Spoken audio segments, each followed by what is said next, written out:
Well, good morning, everyone. Welcome back to Morning Musings.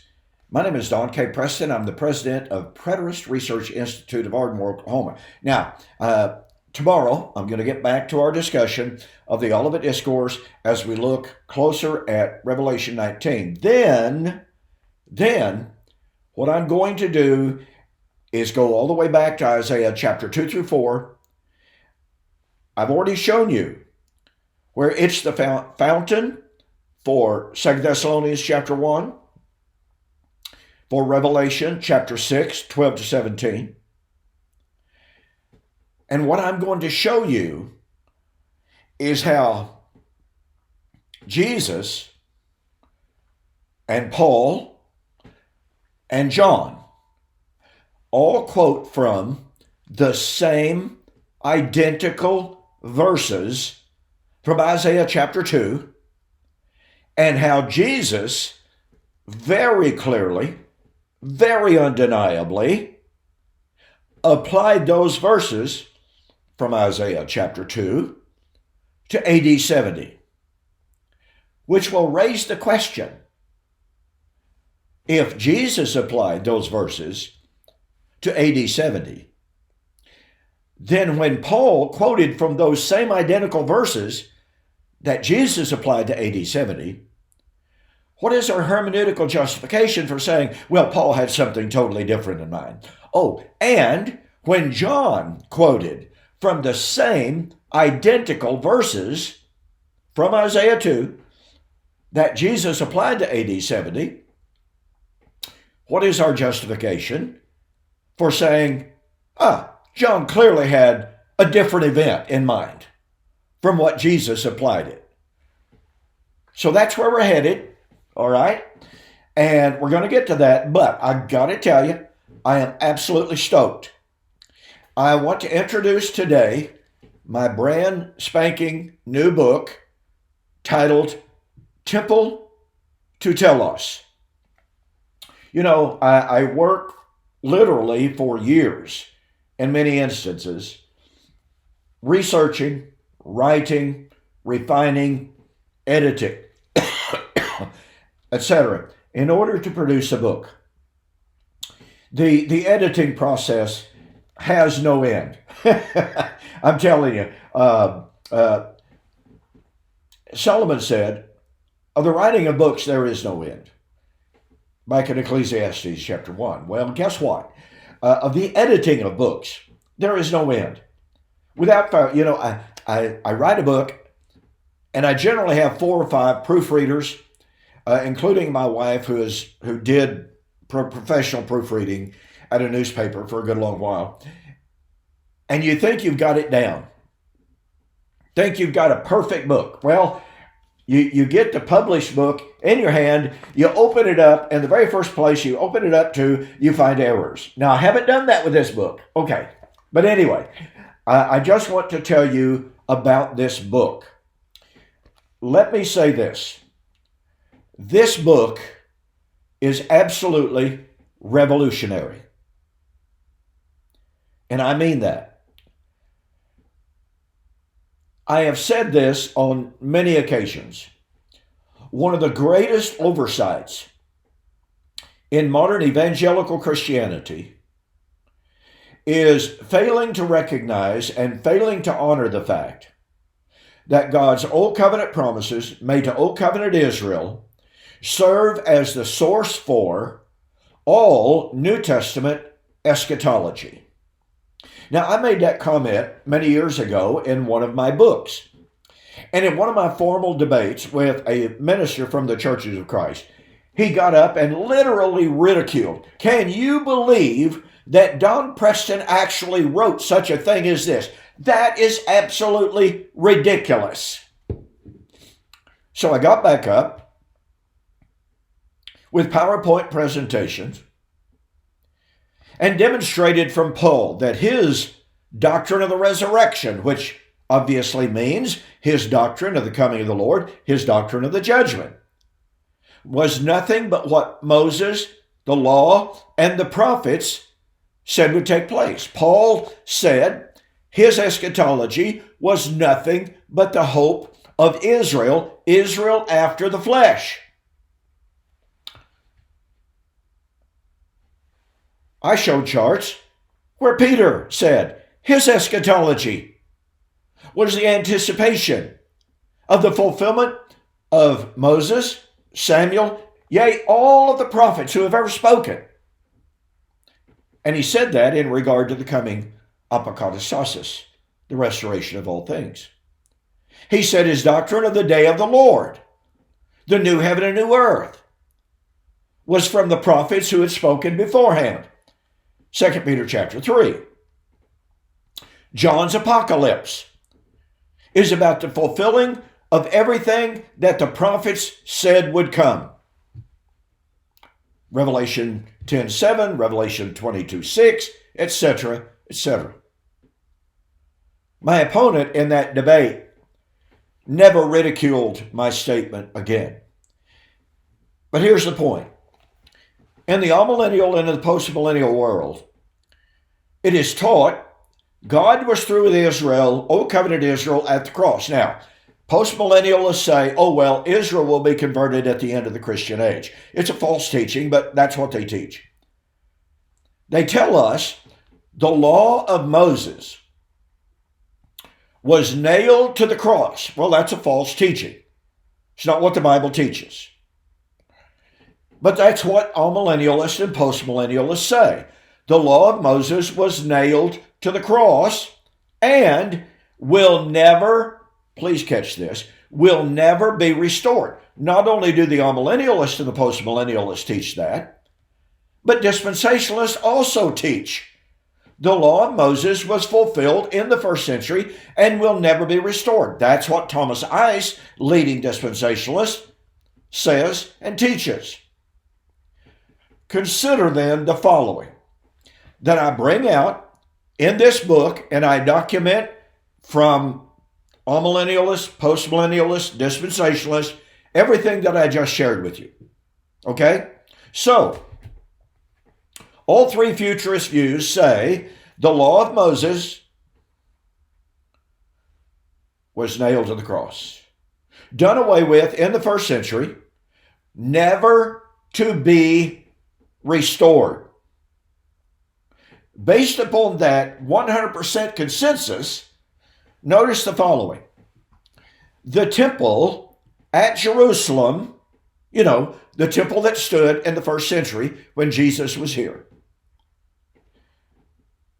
That temple was the only place in all of the world for the proper observance of the feast days of Israel that are given to us in Leviticus 23, Numbers 28, etc. It was the only place in the world where those feast days, overseen by the Levitical priesthood in accordance with the law of Moses, could be observed. Let me say this one more time.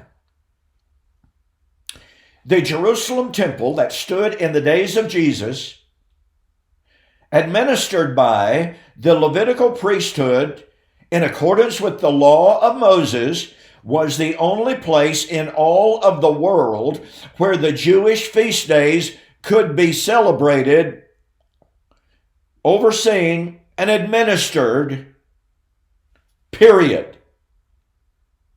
Okay, everyone admits that temple was standing in the first century when the first 4 of Israel's feast days were fulfilled, in Passover all the way through Pentecost. I mean, after all, when the day of Pentecost was fully come, they were all gathered together in one place. Where were they gathered? In the temple. So from Passover to Pentecost, that temple in Jerusalem, overseen and administered by the Levitical priesthood in accordance with the law of Moses, for the fulfillment of the first 4 feast days.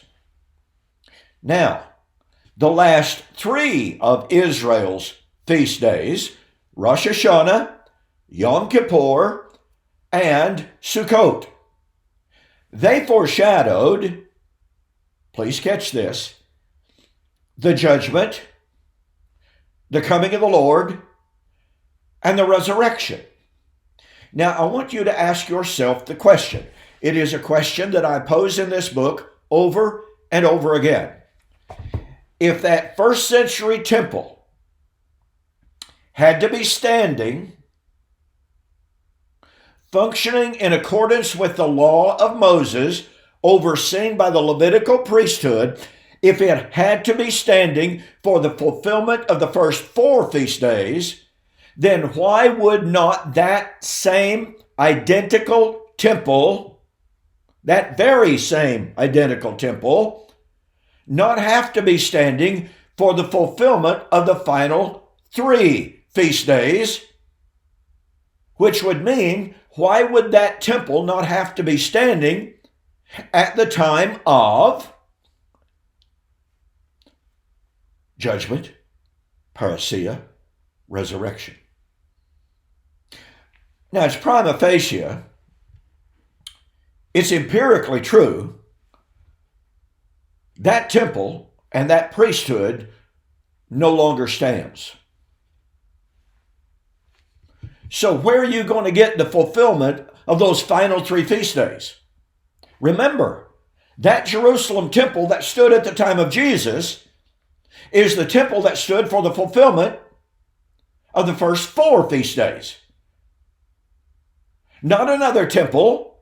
There is no other temple. Furthermore, when you admit, if you do, as all 3 futurist views do, if you say the law of Moses has been done away with, never to be restored. Okay, if the law of Moses has been done away with, never to be restored, that means that Jerusalem temple that stood in the first century, overseen by the Levitical priesthood in accordance with the law of Moses, that temple can never be restored, because that temple was administered by the Levitical priesthood in accordance to the law of Moses. So if you say, well, we're going to have a future temple in Jerusalem, that doesn't help, ladies and gentlemen. There is no future temple in accordance with the law of Moses. But it's the law of Moses that had to be fulfilled before it could pass away. Matthew 16, 27 and 28. I'm sorry, Matthew 5, 17 and 18. So since that temple no longer stands, since the law of Moses is no longer valid and will never be restored, that demands that the final 3 feast days had to be fulfilled no later than AD 70, when that temple, authorized by the law of Moses, when that temple administered by the Levitical priesthood in accordance with the law of Moses, those 3 final feast days had to be fulfilled while the first century temple was still standing. You can't have a future restoration of a temple or a priesthood according to the law of Moses when it is admitted the law of Moses has been completely done away, never to be restored. That's why I call this book Temple to Tell Us. That first century temple, overseen by the Levitical priesthood in accordance to the law of Moses, had to stand and endure until the day of judgment, until Christ's coming the second time, until the resurrection, in fulfillment of the final 3 feast days of Israel.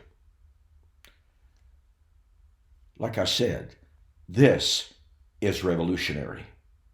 This is theologically earth-shattering.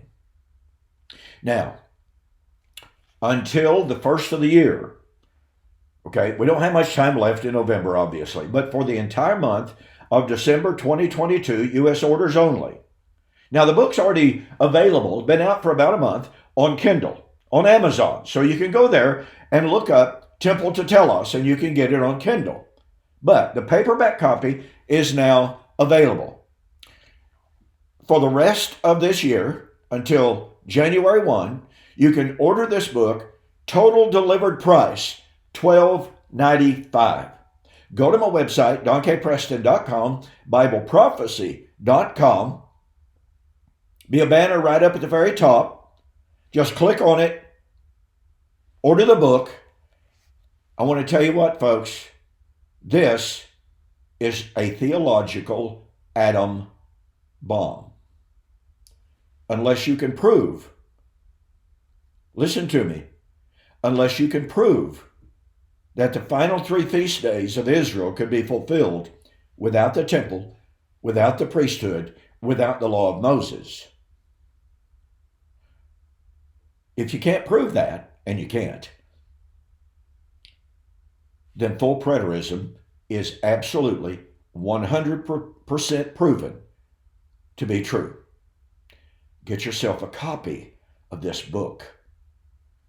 You'll be glad you did. It'll challenge you, but it may change your life. Thanks for joining me here on Tuesday's Morning Musings for this very, very special introduction. I hope you'll get yourself a copy. I'll see you tomorrow.